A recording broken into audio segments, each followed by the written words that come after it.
Good morning mga bossing. Good morning White Angel 1111. Good morning sa inyong lahat. Naway nasa mabuti kayong kalagayan. At sa iyo ang reading na ito, Earth Sign, Taurus, Virgo, Capricorn.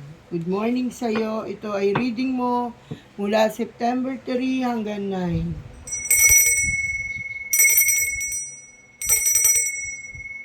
Give me an energy for Earth Sign. Give me an energy for Earth Sign. Give me an energy for Earth Sign. Na may makuha ko ang energy mo, Earth Sign. At kapag hindi ka nakapag-resonate sa reading na ito, ikunin mo lamang ang mga positive energy na para sa iyo. Good morning sa iyo, Earth Sign.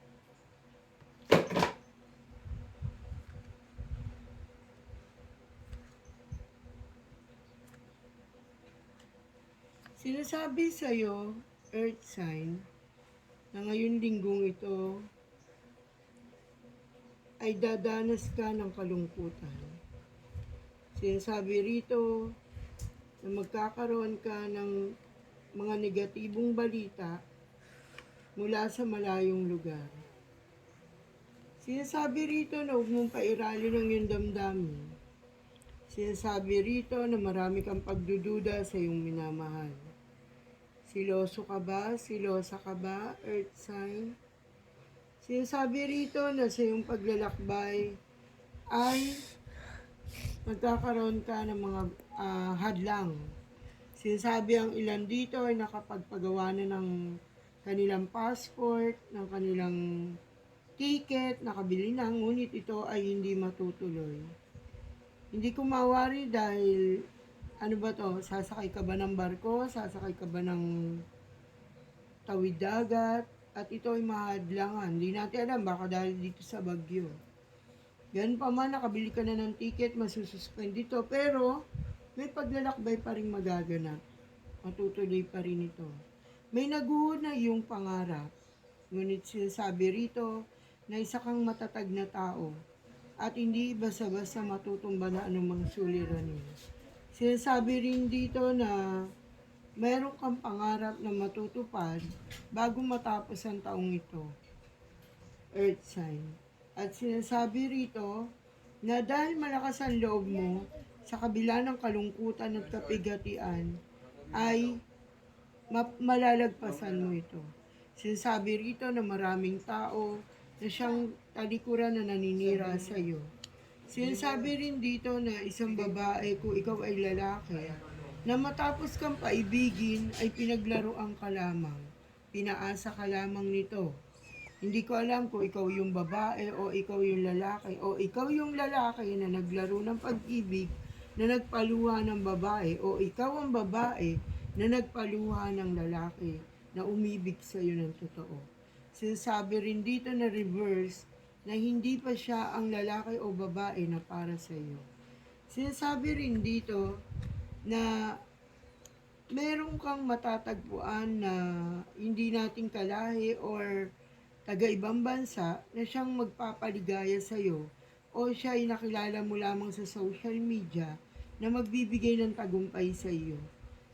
Sinasabi rito na maaari kayong magmahalan at magkatuluyan na siyang maghahango sa iyo sa kahirapan. Sinasabi rito na ang lalaking ito ay siyang tapat na magmamahal sa iyo o ang babaeng ito. Sinasabi na maaari kayong ikasal at sinasabi na siya ang magiging karapat-dapat sa iyo. Sinasabi na nasa mababa kang antas ang pamumuhay at siya ang mag-aangat sa iyo. Earth Sign, sinasabi rito na marami kang pagtatagumpayan sa buhay. Sinasabi rito na ang mga taong nanlalait at nagbababa sa iyo ay magbibigla at magugulat sila sa pagtatagumpay na iyong makakaharap. Sinasabi rin dito na isang babae ka ba o lalaki na nagbabalak mag-abroad ay matutupad ito ngayong bago matapos ang taon. Ayan, sinisiguro ng iyong baraha. Sinasabi rin dito na maraming nagmamatyag sa iyo at nakabantay. At sinasabi na sa malayong lugar mo matatagpuan ang iyong iniibig. Sinasabi naman dito sa mga mag-asawa o may partner na tapat sa iyo ang iyong minamahal. At ikaw ay silosa o siloso lamang, kaya nag-iisip ka ng hindi magaganda tungkol sa kanya. Sinasabi rin dito na maswerte ka sa batang babae na hindi ko alam kung ito ay yung anak o iyon ang apo. Sinasabi rito na may magaganap na pagbabago sa iyong buhay. Sinasabi na matapos ang kabiguan ay eto taharap ka sa magandang pamumuhay. Sinasabi na positibo ang iyong paglalakbay. Earth sign, napakaganda ng iyong cards ngayong linggong ito dahil maraming mensahe ang paparating para sa iyo. Maraming opportunities na magbubukas at ito ay iyong dapat sunggaban. Good luck Earth sign. Naway nasa mabuti kang kalagayan at magandang reading ang mata mo para sa iyo. Nagustuhan mo ito, resonate ka at mag-comment down to sa baba. Please like and share. Bye-bye!